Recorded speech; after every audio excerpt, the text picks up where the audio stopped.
life, everyday, late at night, not okay. All I want, and I pray, all I need are some better days. Fuck me, I'm looking in the mirror, so foggy, but I've never seen clearer. I don't really think anyone can save me, and honestly I'm not really sure I want saving. I like to be my own worst enemy. There's no risk if you don't try at anything, so I'ma just keep buying everything. See you in the next life, have to be a better me. I don't think that my head's on straight, gotta flip it and grip it and go and get an x-ray. What's wrong with me? I just feel weight pushing on my chest and it squeezes till I suffocate. Better change my mindset, meditate. It's pretty cool that I'm alive and have better days. I could walk, see, hear, I should celebrate. Think I could change my mind, maybe elevate. Living life, everyday, late at night, not okay. All I want, and I pray, all I need are some better days.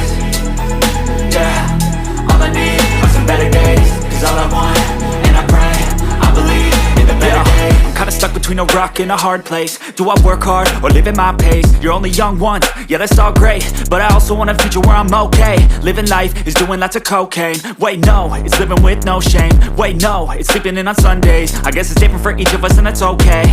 Well I just wanna be happy, how to get there? Glad that you asked me.